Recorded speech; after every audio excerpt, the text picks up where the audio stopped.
Here we go, guys. We're live. Welcome back to another episode of Strange Oddities Podcast. I'm your host, Matthew J. Haas. We have another exciting guest tonight, a gentleman who I call the icon because I feel he's an icon, at least on History Channel and among other things. He's the author of Bloodstains. He is a descendant of H. Holmes, the America's first serial killer. He's the great grandson of H. Holmes, and he was on a TV show called American Ripper. And I don't know what else. His book Bloodstains, very widely recognized best-selling book all across the world. He sold numerous copies. I'm excited to have him. We're going to introduce him in a little bit. So before we welcome him to our audience tonight, guys, as always, let's get that boring stuff out of the way, shall we? Guys, I can't hear myself live. If there's any technical difficulties about the show, please let me know. I can't hear myself live, so I'd sound terrible if I did because you'd hear some bad feedback and reverb and all that, bad audio, which has happened on the show. All podcasters know technical stuff does happen.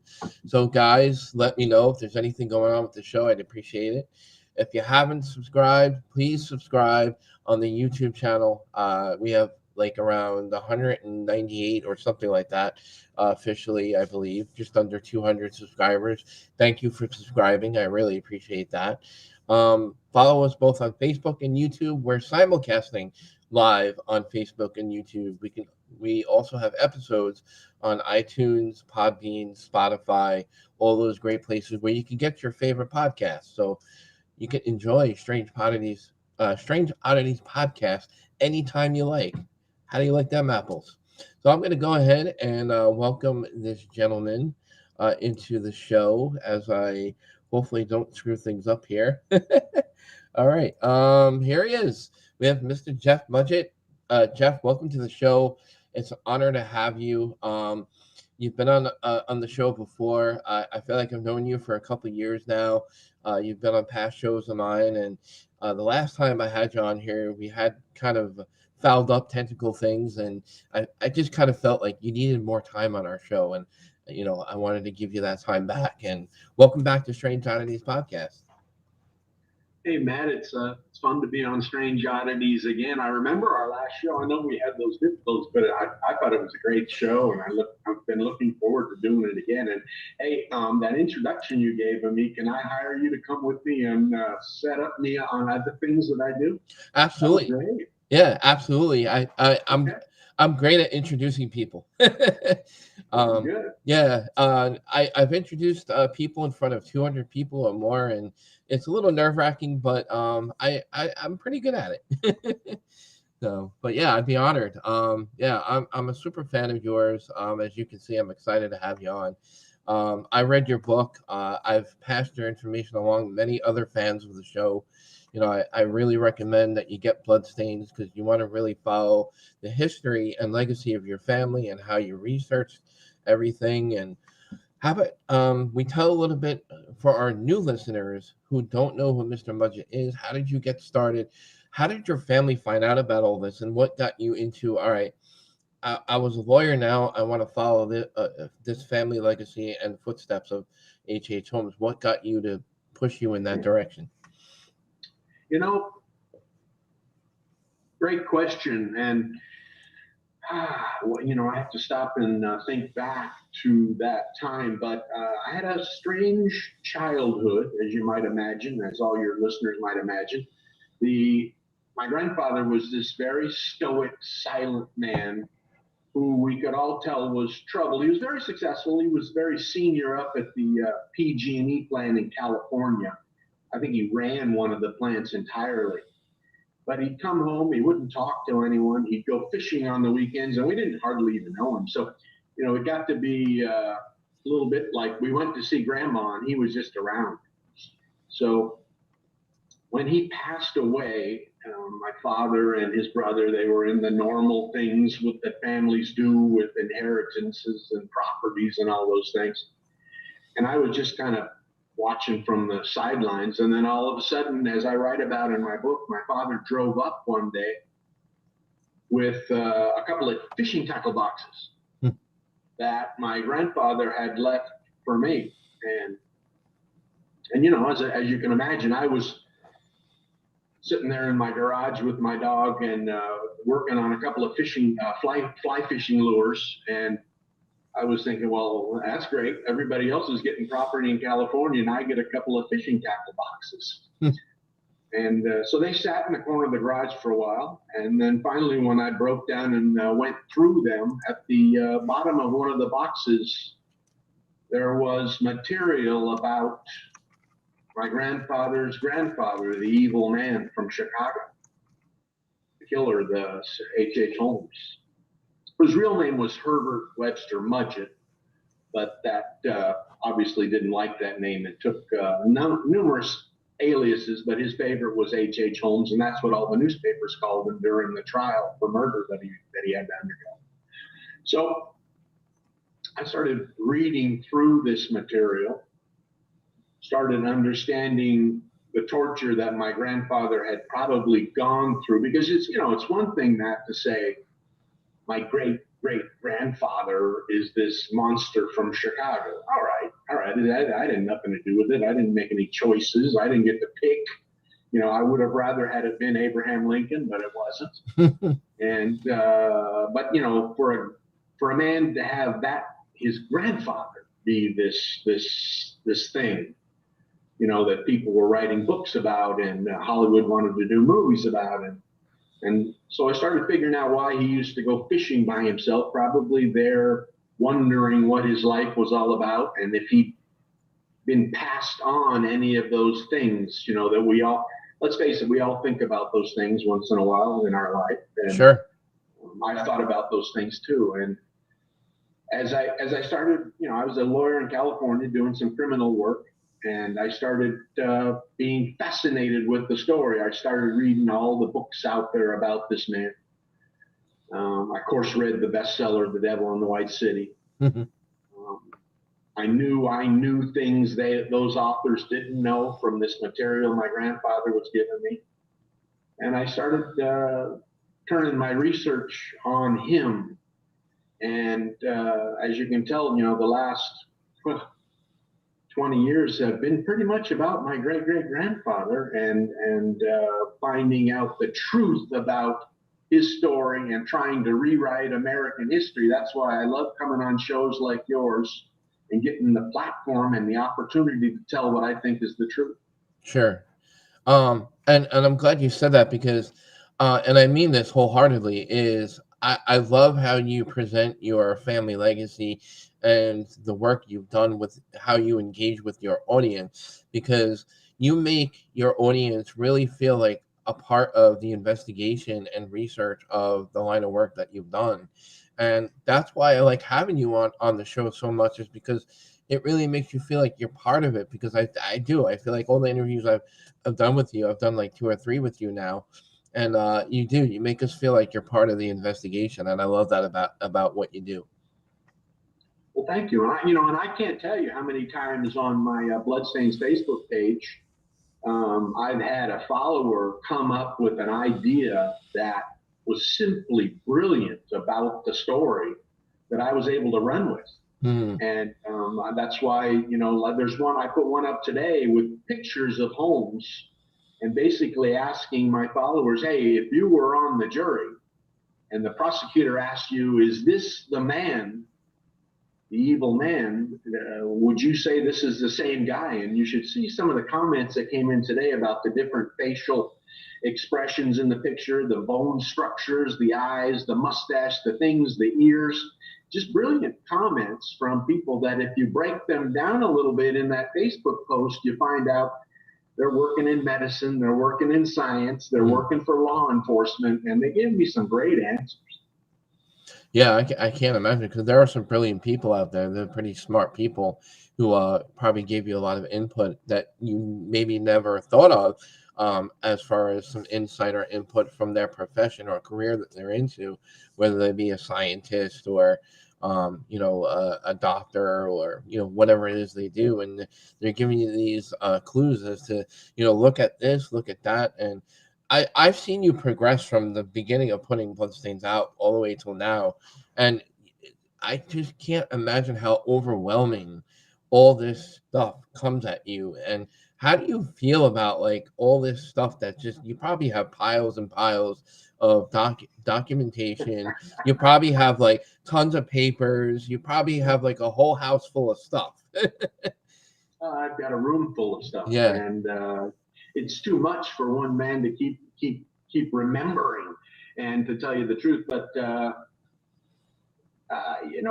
it's there are times when I wonder, Matt, hey, am I wasting my life being obsessed with this evil man?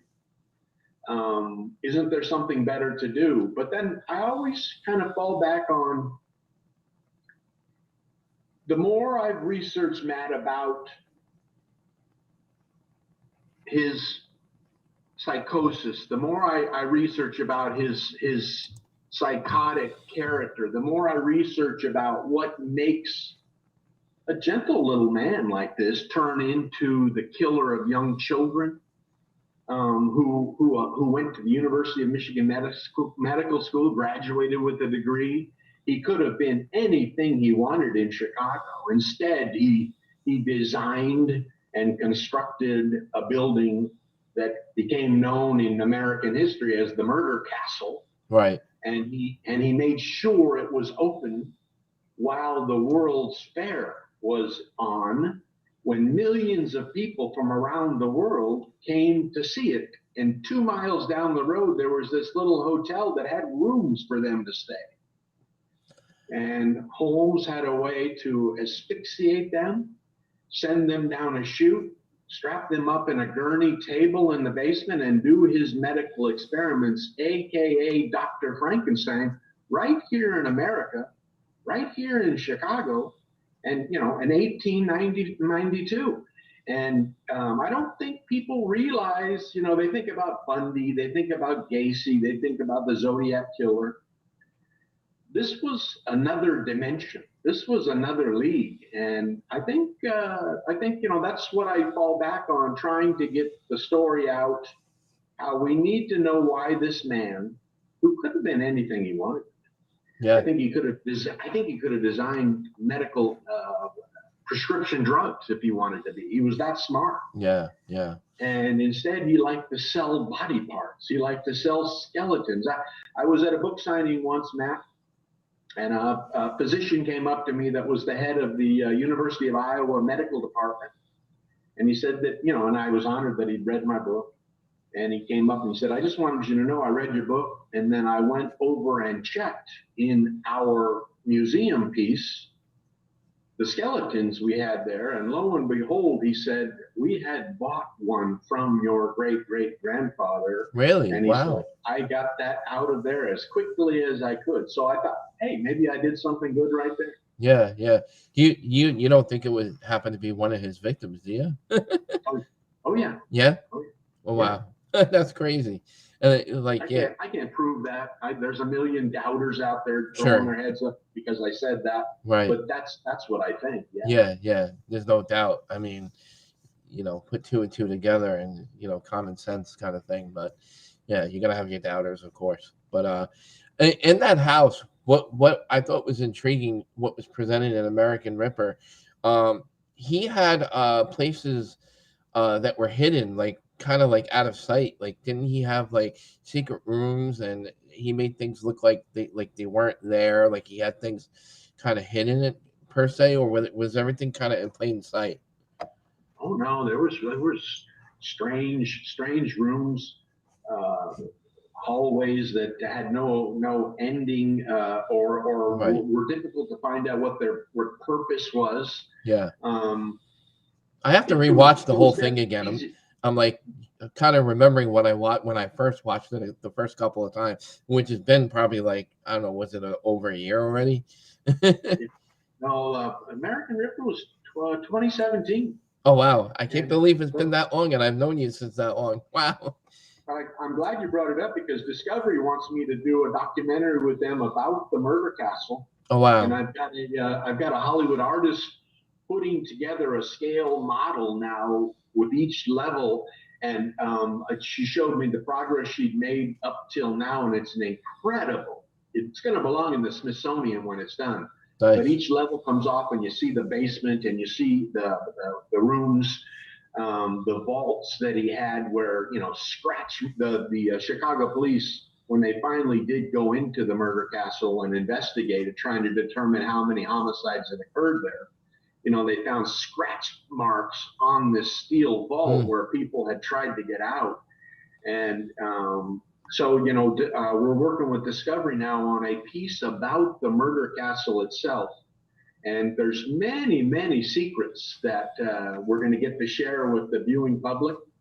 And I'm really excited about it because history didn't do a good job in American Ripper about the murder castle. We were more concerned about him possibly being Jack the Ripper. Right, right. Yeah. And yeah. so, they ran out of time. We only had 8 episodes. Right. And I was really disappointed when they didn't stretch it out into another season, because we had a whole another year of material if they would have let it run. Yeah, yeah.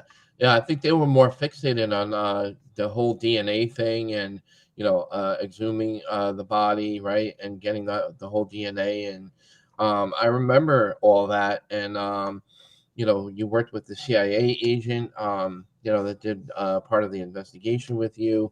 What was it like working with her? Amaryllis Fox. Right. Who, just a secret to throw to your listeners, your viewers, she's married to Bobby Kennedy III now. Oh, wow. Yeah, they got married at Hyannisport out in the grass where Jack and Jackie Onassis, not Onassis, Jackie Kennedy hung out. And she's something else. But she was incredible to work with, a brilliant woman who was also happened to be gorgeous. And the first day we worked together, Matt, I knew what her life had probably been like. And I went up to her and I said, "Hey, listen, you and I are going to be partners in this. I'm not going to make a pass at you or anything. We're going to determine whether this man was Jack the Ripper. That's what we're going to do. Yeah. And I want to use your training as a CIA agent to help me out with this." And then, and she was just incredible. I'll give you an interesting little sidebar. Sure. When we were digging the grave, exhuming those 2 graves at Holy Cross Cemetery in Yeadon, Pennsylvania.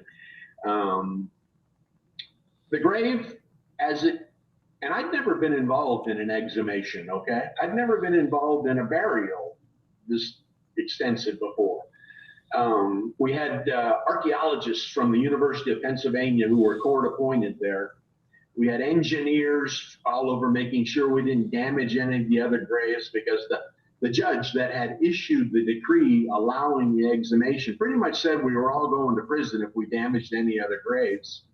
And because they brought out earth moving equipment and everything. It was tough. So we opened up there were 2 graves, which is one of the secrets we've never determined yet, Matt. Maybe you and your viewers can help me with this. Sure. You hearing that, listeners? Okay, I'm gonna put all your viewers on as jury tonight. Why would this killer have bought 2 graves while he was in prison awaiting execution for his burial, supposedly his burial? Why would he have bought 2 graves and registered them both in his name? So we got to the cemetery, we got to the registration, we found the 2 graves. We didn't know which one to dig first because there was no headstone. All right. And so the anthropologist flipped a nickel and it came up tails, so they went with the right one. It was very scientific. And so we dug the first one up. We got to 8 feet, and it's an empty coffin. Well, you can imagine the film crew at History, the executives back in New York, they were all jumping up and down. They thought we'd just rewritten American history, This coffin was empty. Wow. And they were trying to figure out how they were going to put this on national television. Right, right. Amarillo said, not so fast, not so fast. There's 2 graves here. Let's move over, get this second one dug up. She insisted we go a little deeper, and then all of a sudden we found the legend and lore concrete sarcophagus that all the newspapers had talked about. Mm. And it was concrete, and it was wrapped in 2x4s, very sturdy, very, you could tell someone who thought that was going to last with the Egyptian, the pyramids. Right. Okay? Well, we opened that up, and the smell that came up, Matt, was impossible to describe. And you know, before I went to law school, I was in the Merchant Marine, and I'd been involved in some smells that you can't imagine. This was worse. I wanted to be sick. Wow. The director turned and said, "Hey, Jeff, we're going to get a few shots of you down in the grave with the archaeologists digging away." And I said, "No, you're not." Oh, man. "No, you're not." And he's like, "What? We're paying you money to be here." I said, "I don't care." I said, "You get your lawyers out. I'm not going down there." And I turned around to go grab the phone, and Amaryllis jumps down and she's digging away. No second thoughts, no nothing. And the director said, forget it, Jeff. This is a better shot. We'll take Amaryllis down." So that's the kind of gal she was, tough as nails. Yeah. Never, if you watch the show, if you remember it, she never dressed up in fancy dresses or anything like that. She was in her CIA gear. Yeah, she was very respectable looking. Yep. Yeah. Absolutely. Yeah, it was it. Again, guys, if you're tuning in late, we have Mr. Jeff Mudgett. He's the icon. I call him the icon from American Ripper, History Channel's American Ripper TV series, and he's the author of Bloodstains. I recommend the book. It's a great book. It really gets in depth of his findings and research into H.H. Holmes. I've had him on the show before. We're getting, like, every time I have Mr. Mudgett on my shows, we get like further and further into the investigations. That's why I'm like, I gotta keep having him back, because like we leave everybody kind of like empty. You know, so that's why I said I love how he engages with the audience and he lets us be part of the investigation. And that's what I like about Mr. Mudgett, because we're having fun with the interview. We're having fun with learning about his family legacy, and that's one other thing I want to get into. Do you remember at all or recall family relatives or any of your family members? How did they feel about you kind of pressing with the book idea and moving forward with pushing this out there? Really, were there any reluctance? Was there any resistance from family members? I can't imagine some of the more intimate things that if you want to share that. If not, I understand. No, they hated it. And my father was a air crash investigator in the Navy. And so, as you can imagine, he was there with me the whole way. He wanted to find out what history was all about here and what was true and what wasn't. And devil be damned. He was there backing me up the whole way. Now, my uncle and my cousins, they were upset with it at first, and which caused a problem, Matt, because when we went to the judge and asked for permission to exhume the grave, and that's what you have to do when you exhume a grave, you have to have a judge say, yeah, okay. Yeah, there's got to be evidence in order to do it. Right. You've got to make him understand what it's all about, why it's worthwhile. You can't just go dig up stuff. Yeah, because like you described, it's a big deal. Yeah. Yeah. Well, and you're disturbing someone's supposed eternity, right? Right. Even if it is hell instead of heaven. Well, the judge insisted that I have everyone on that side of the family sign off on the exhumation. So I had to go visit that side of the family. Oh, boy. Wow. And over dinner, ask for permission. And basically they said no. But my uncle Jack, he's a high school teacher in California. And he was very convinced that this was something very diverse to do in life. It was something that could be worthwhile. it was something that might reveal something we all didn't know. And he talked his kids into signing off on the exhumation. So they've all accepted it. I've not had any complaints or anything about American Ripper. I've never had anyone say they enjoyed the book, but I've always been very grateful to him for doing that, because one of my cousins could have said no, Right. and that was the end of the deal. Yeah. Well, if I was a relative of yours, I would have, like me, my perspective would have been, well, coming from your background, you were an attorney, you would have handled it smartly. Like you would have handled it delicately, knowing how the public would have viewed it, and how you would have pursued it. I'm sure you would have done it respectfully, which you have. I mean, I think that in itself is credence to understanding, the whole persona of everything. Well, thank you very much. You got to understand too, Matt, they were already living under this stigma of me claiming our direct ancestor was Jack the Ripper. All Yeah, right. right. So, this isn't, there's only like maybe two people in history that you could put above that as far as worst human being that ever lived. Right. I mean, and the names, you can come up with the names. Yeah. And thank God they're not those. Yeah, but, sure. So, and they'd seen my TED talk where I got to show the world the evidence how I thought I'd proven and solved the Jack the Ripper mystery. And, so they were upset about that already. And then we wanted to dig this up so that I could prove that Holmes had never been executed, that he had escaped from prison and pulled off the biggest prison escape ever. And actually, after he'd solved his differences with people who had upset him during the murder trial, yeah, he had moved to California and lived in California the rest of his life. And so, I have a lot of respect for my family that they let me go ahead with that. Because it would have been hard to be upset with any one of them, and that had said, "No, I've had enough. yeah. Go be a lawyer again. This is enough. Live your life differently." But they all stuck with it, so I'm very grateful. Yeah, sure. Because it's opened up a lot of doors to many other things for you.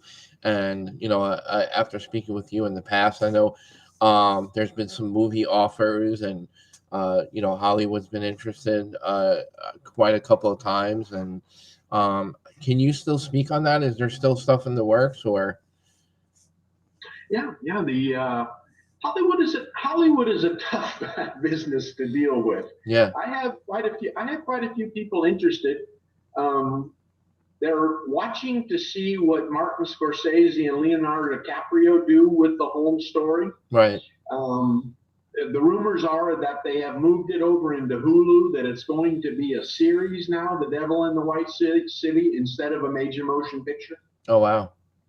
And, those two icons in the business, the rest of the Hollywood doesn't step on their toes. Sure.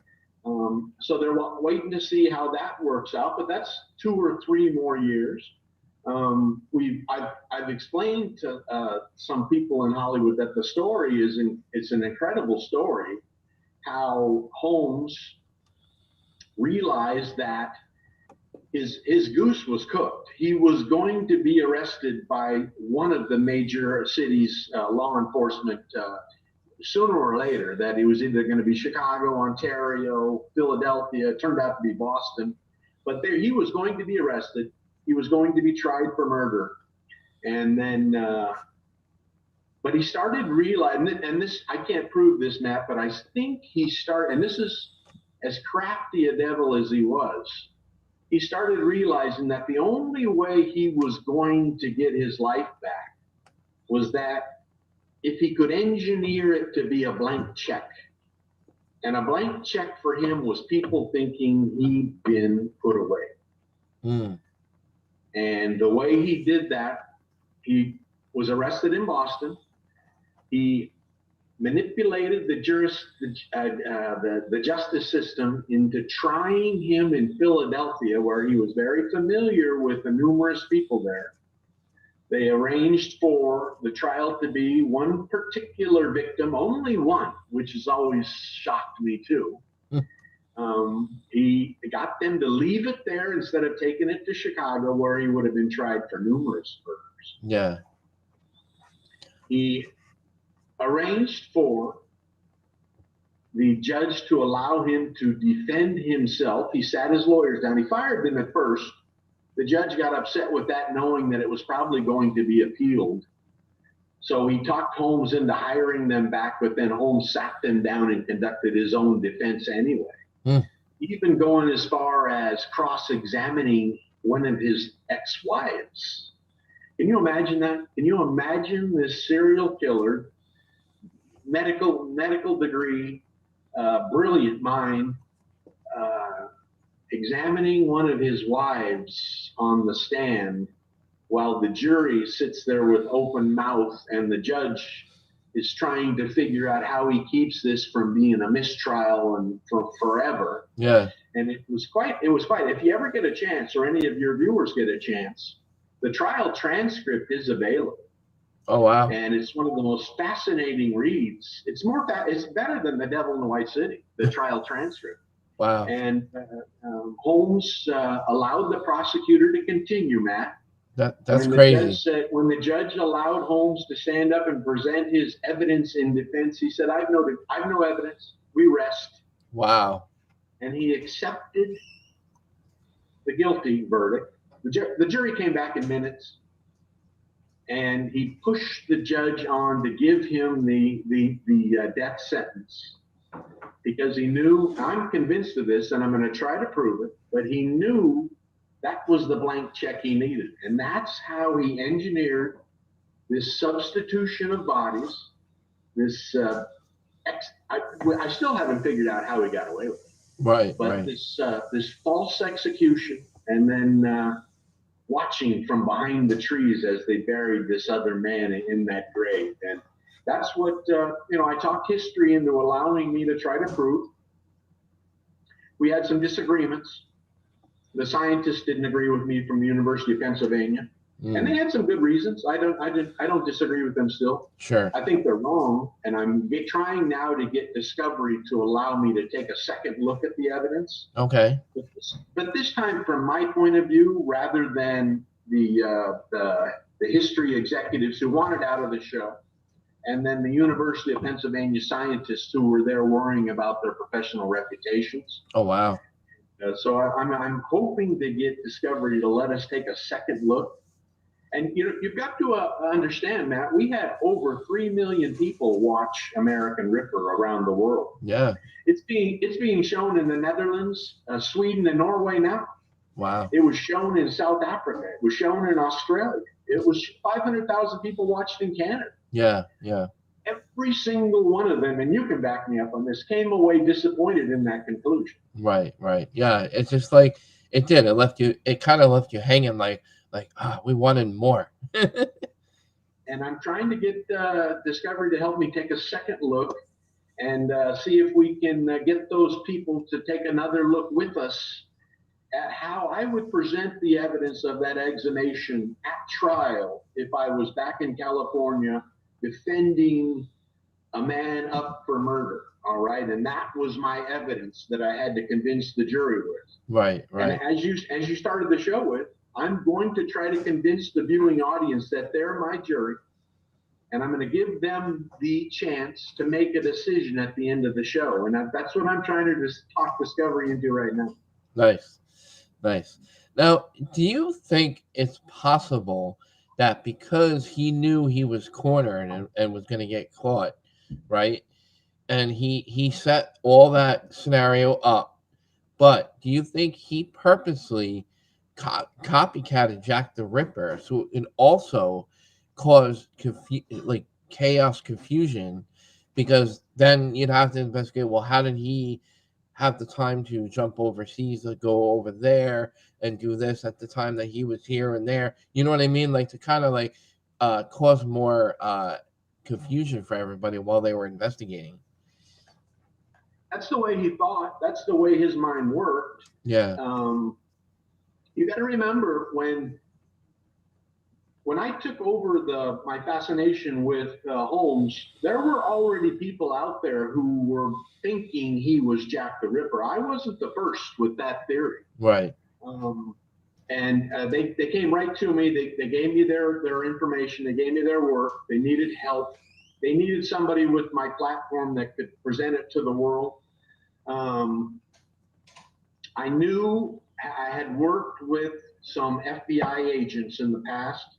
I knew that they had a particular organization at the University of Buffalo called the Cedar Fox Corporation, who did their handwriting comparisons, and who Scotland Yard used, who the IRS uses. That's who they all go to for handwriting comparisons.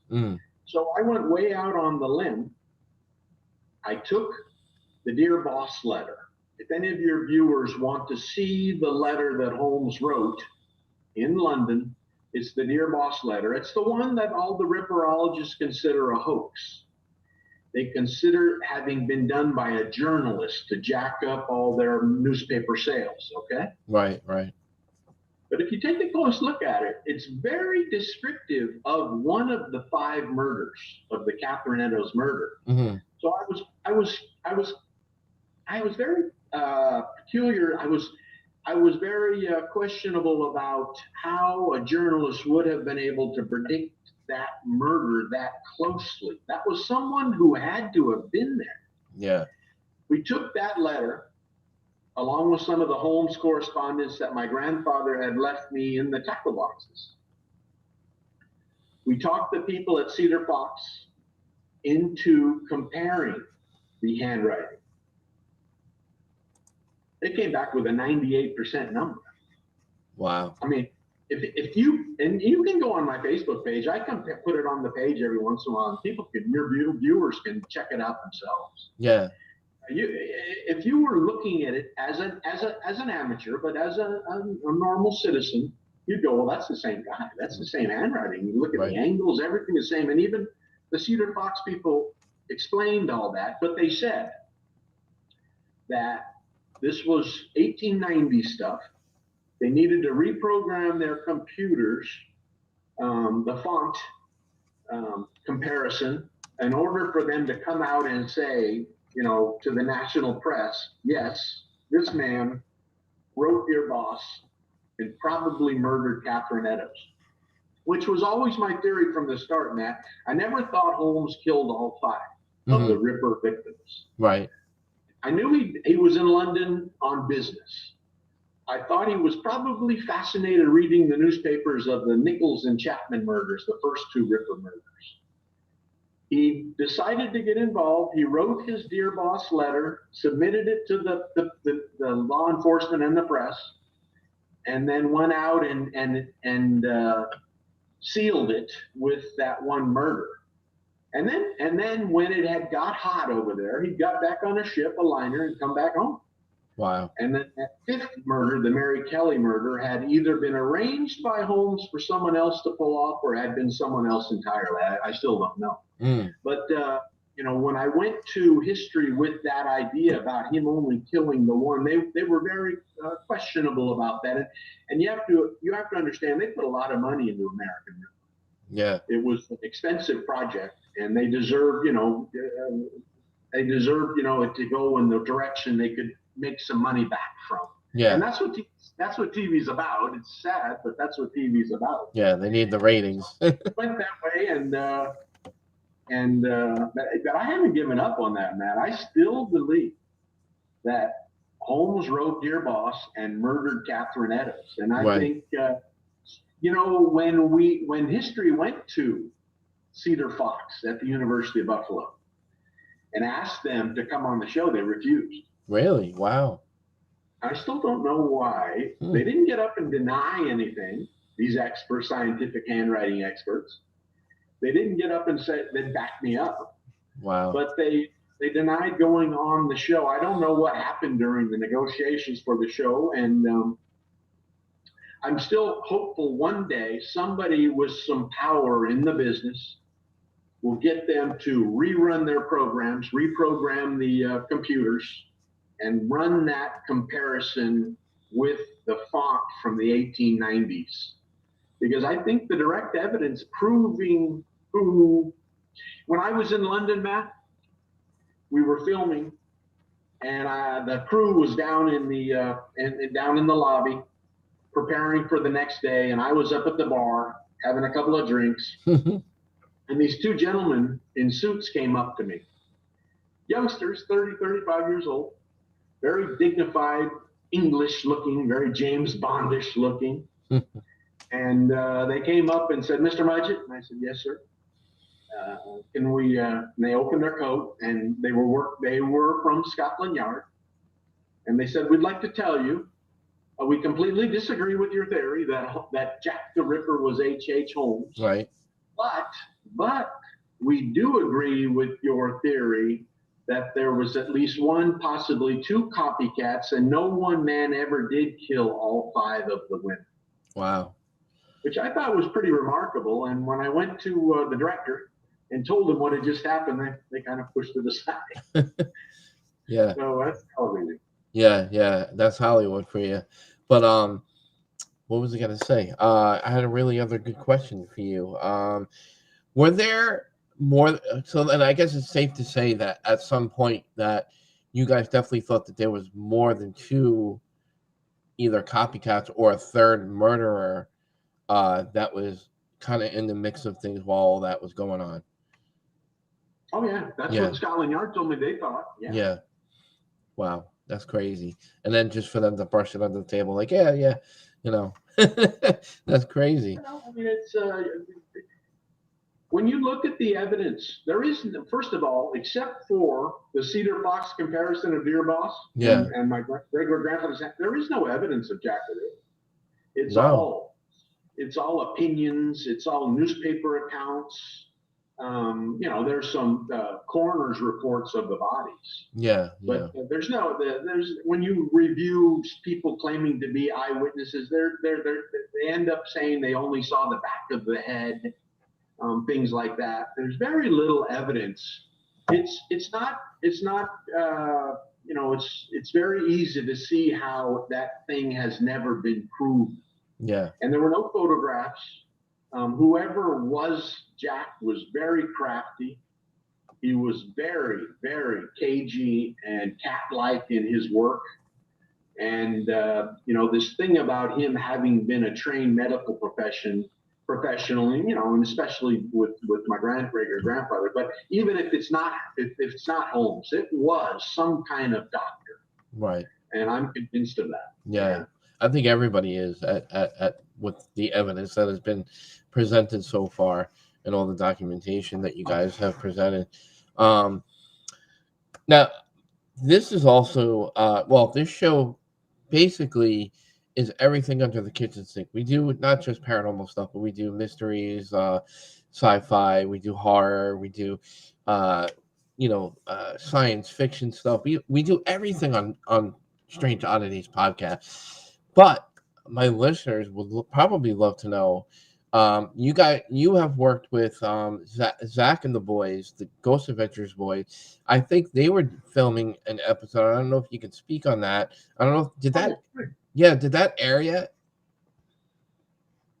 Oh, and I had a great time. I love Zach and the guys. We had a lot of fun. We were in Indianapolis, outside Indiana, in Indiana, at one of the places that Holmes reportedly committed a murder of a young child. Oh, wow. And I got to tell you, I was dealing with the pros. They were fun to work with. Their camera crews were awesome. Zach was running the show. He was the boss. There is no director there. That's Zach. Yeah. And they treated me like a king. It was a lot of fun. He's got a brand new museum here in Las Vegas now, the Haunted Museum. Yep. And I recommend any of your viewers, when they come to Vegas, make sure you stop by and see Zach at the museum. It's supposed to be awesome. I haven't gone yet, but it just opened. But that was a lot of fun. And, in history, Discovery would like me to get into a little bit more of the paranormal. You remember chapter 27 in Bloodstains, Matt, when we went down into the basement of the post office. Right, right. Yes, the post office. Yes. Yeah, and when and let me explain to your viewers that Bloodstains is fiction based on a true story. Okay, as an ex-lawyer, I believe that nonfiction should be nonfiction, and too many authors these days call a book nonfiction, and then they fill in gaps with their imagination and creativity. And they really should call the book what it is. So I called Bloodstains fiction based on a true story. And part of that was what happened down in the post office basement. My best friend and I, we talked the post office superintendent into allowing us to go down into the basement. And it took us 4 hours to get him to agree. Mm. Because, this is the United States Post Office. Well, yeah, of course. And all of a sudden, the great-great-grandson of the guy that they'd spent their whole careers there listening about, because everybody in Chicago knows who Holmes was. Right. And they know that that post office at 63rd and Wallace had been the place of the murder castle.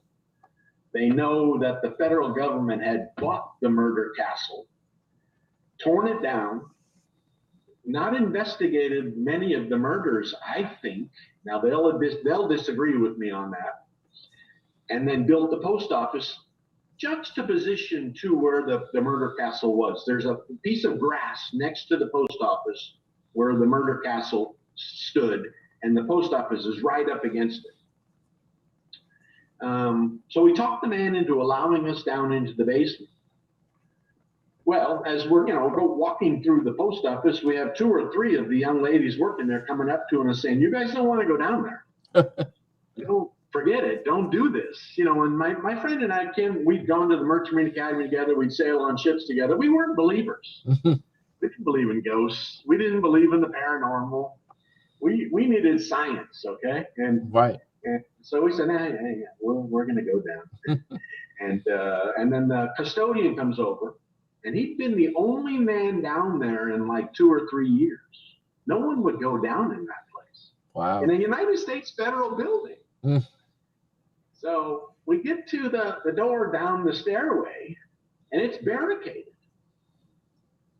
So then, we're starting to look at each other differently now. This is getting weird. Mm. And so the custodian, he starts chuckling about what's going to happen about this. He was a big believer in the paranormal and the ghosts and in the story. And I write about him in the book, if any of your viewers will want to know. Right. But so we open the door up, and it's filthy, dirty. There's spider webs, cobwebs, and we're scrolling through this stuff, going down 2 layers of stairway. When I did the show, another show about the basement called Haunted History with History Channel, the post office had ordered the whole basement cleaned up. It was spotless. It was so different. It was amazing. So the first time, it's filthy. It's got these strange smells. We get down into the basement, and for the first time in my life, Matt, I start feeling an energy in my head, in my brain, in my mind, in my existence. I don't know how to describe it, okay? You would know how to do this better than I would. Right. I start feeling things. Mm-hmm. I start reluctantly thinking, hey, we should turn around and get out of here. And I tried to capture that in the book. And then I start having these feelings, almost voices like that whatever was down there didn't like Kim. Kim was African American. Didn't like Kim at all. Wow. Down in the basement. And wanted me to do something about it. And I'm thinking, whoa. Kim was like a brother to me. He came to my wedding. He was at my child's birth. No. We've done everything together. I've been to his wedding. Yeah. And it starts, how that you get those thoughts in your head that you're not responsible for, that you don't think like that. Yeah. Well, I was thinking like that down there. Oh boy.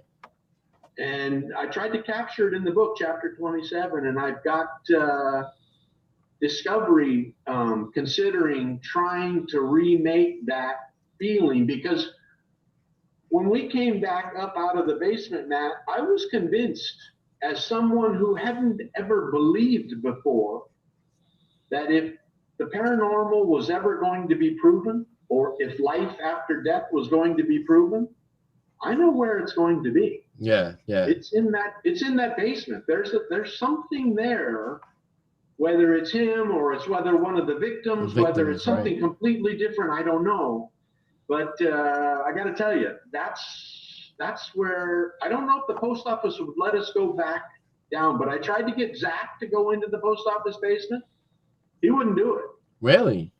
No. I tried to get Dave Schrader, and Dave and I tried, but the post office wouldn't let us go back in. You remember the Holzer files? Yeah. Yeah. Dave just did a show for Discovery Plus about Lizzie Borden. Yes, that's correct. Yeah. And the Discovery Channel is very happy with that show. Yeah. So, well, they wouldn't let Dave and I go down because remember the radio show that Dave had? Darkness Radio, yep. Yeah, because we were going to do a show in the basement with Dave hosting and me guesting down in on the show. And they wouldn't let us do it. So, we're working on trying to get people to let us try it again, because I'm convinced that if we have professionals with us, because Kim and I didn't know anything about it, neither did the custodian for the post office. We didn't have any recording equipment. We didn't have anything like that. But I'm convinced that if we went down with professionals that were interested in improving something about life and death, Matt, rather than selling a bunch of television shows, I think it's got a chance. And I'm really excited about maybe being the one that actually has a door open up to the rest of the world. Yeah. That would be great. I mean, heck, if they don't find anybody, please give me a call. I'm the first. I'll be the first one there to help you. Okay. Yeah. Okay. All right. Let me write that down. Matt Hawks, he's ready to go. I'm ready to go. But remember the thoughts I was having before you go down those steps with me. Okay. Yeah. So, my crew, we do filming projects. I just started up a production company myself, and we're doing documentaries and whatnot. We would be happy to, assist in any way that we could. I mean, to even be there at all, just to have that feeling and walking in there. And when you do feel that, whatever it is that's going to make you feel that way, like just to have that experience would make anybody think twice about the afterlife. Hey, Matt, let me get a light on here in the kitchen for a sec. Oh, sure. I think I was getting a little dark for you there. Okay, no worries. Yeah, it's part of the effect. Like I said, anything can happen on the show. Yeah, that happened to me once. I had my whole lights go out on me, and I went black on the show, and everybody was like, I forgot to pay the electric bill. Yeah, but it happens. So, guys, we're having a great time. If anybody has questions, we've been getting really in-depth with the story of H.H. Holmes and the entire investigation and all the work that Mr. Mudgett has done with his book, Bloodstains. And aside from Bloodstains, all the projects that you've been a part of, you're really trying to uncover so much. And again, I can't imagine how overwhelming, when you look at everything that you've done and have accomplished and where you are today. Would you imagine where you are today versus like where you started? Like, have you ever thought of how could I do this over? If I had a chance to do it over, would you do it differently, or would you keep going the same path that you're on? Yeah, and I appreciate you saying that, but you know what really disappoints me, Matt, the most is I can't understand, and if any of your viewers want to jump in here and give me maybe an explanation, why wouldn't Hollywood want to make a movie of this guy's life? And they don't have to come to me. I don't own the H.H. Holmes story. They don't have to buy Bloodstains to do it. They can do it on another book. Right. But why wouldn't they want to do this story and all the angles and the different tacks they could take? This was a man who you would think Hollywood would just drool over making a story of. Yeah. And I still can't understand why they haven't jumped the chance. Yeah, I mean, there's a couple of companies I could think of right off the bat. Like, the people who made the Conjuring movies, James Wan, and he's a horror director, producer. Who else? Blumhouse Productions, who is very heavily into paranormal movies, and they're very successful at their horror movies that they've produced. Ghost House Pictures. I mean, there's so many big companies that are into the paranormal and dark um, crime kind of stories, and like, yeah, I can't imagine why somebody wouldn't want to put their hands on it, because it would like today it would be with all the horror movies and crime movies that are out there, it would be a hit. Well, you're talking about the real Dr. Frankenstein. Right. Okay? You're talking about Leonardo DiCaprio having the role of his life playing Holmes, all right? Yeah. Now, the companies you just talked about are fine, but you're also talking about a movie that would involve the World's Fair, very epic historically, probably the all-time most expensive movie besides Titanic ever made. Okay? Yeah. So there's that problem. And that's why, I was always hoping it would be Mr. Scorsese that was going to do it. Mm-hmm. Because he can snap his finger and get $200 million for a movie. Yeah. And that's what it was probably going to take. So, I'm hoping one day it comes true. I hope it's before I get too old to watch it up on a movie screen. But one day I'm looking forward to them running with it. And then when they realize also, Matt, whoa, Jeff's got another angle here. That wasn't him in that grave. Yeah. He pulled off the greatest prison escape in the history of man. Yeah. Now, greatest is the wrong word, okay? Incredible. Because obviously it was an evil thing.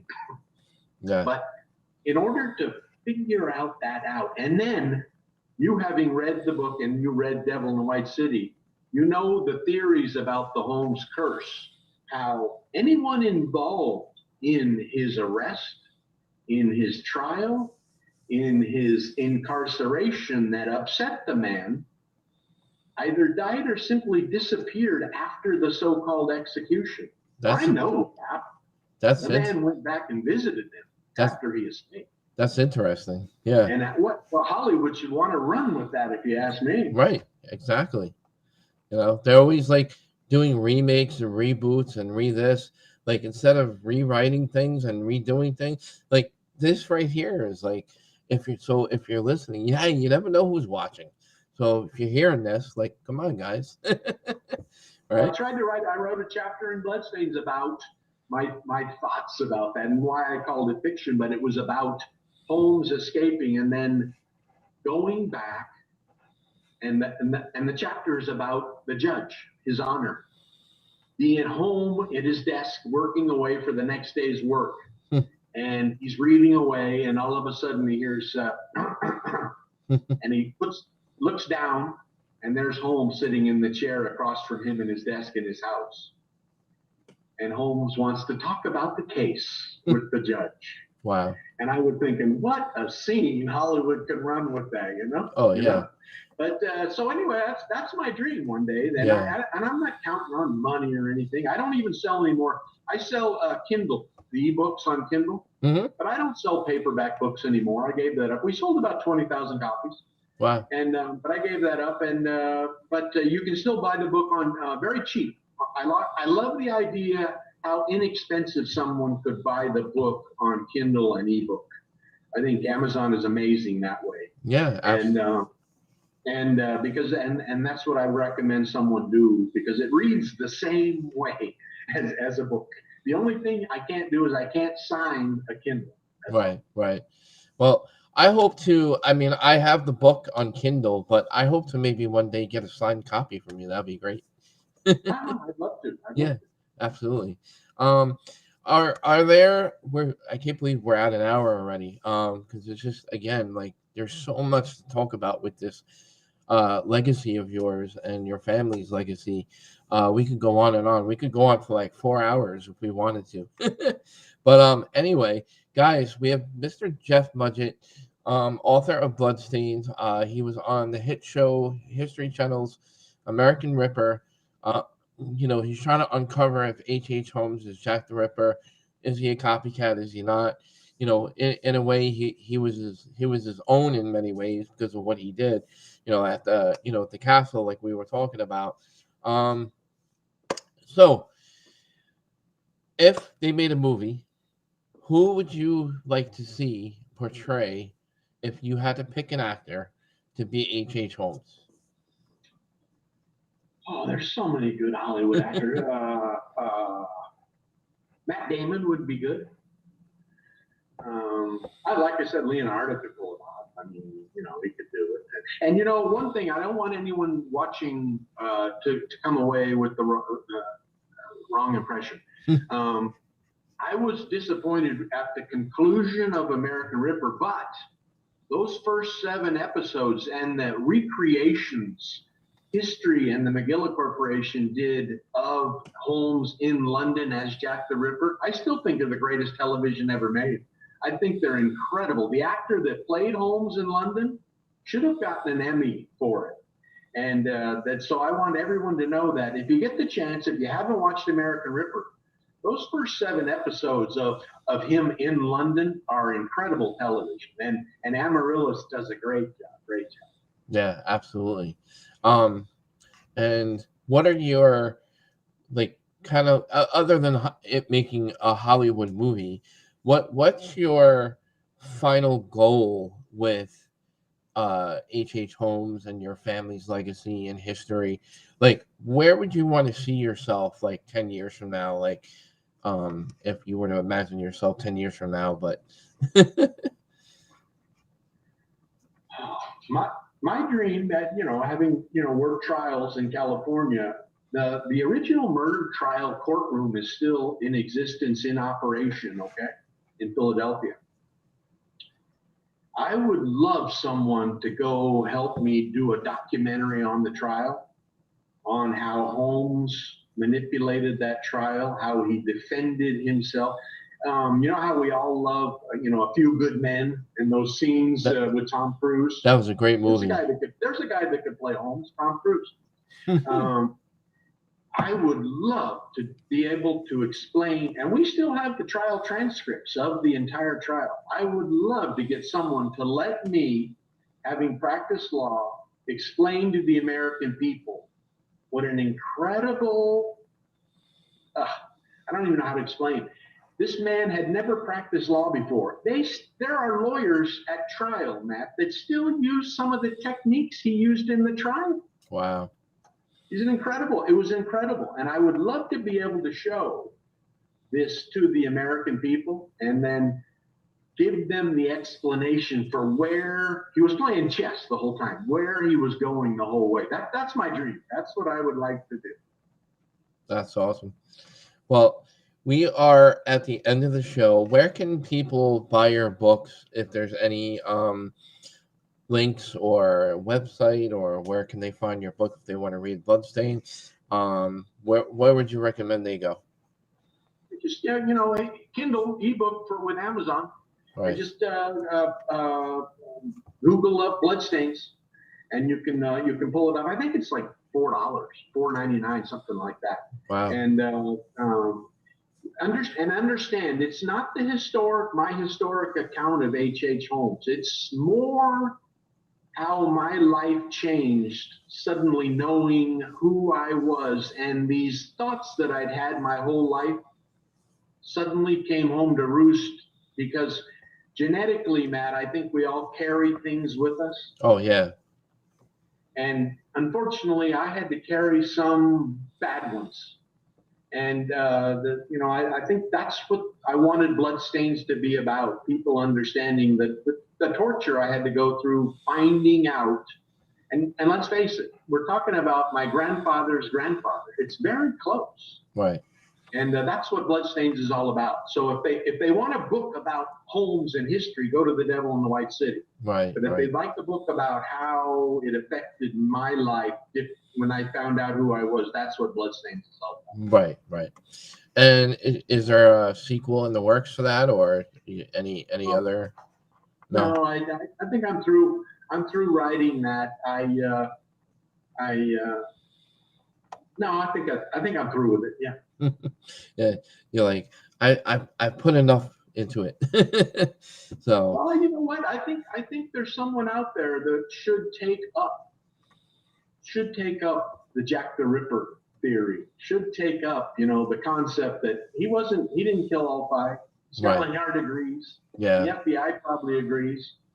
It was a game going on over there, and let's tell the world. And you know what? There are 3 billion people in the world that know who Jack the Ripper was or what he was.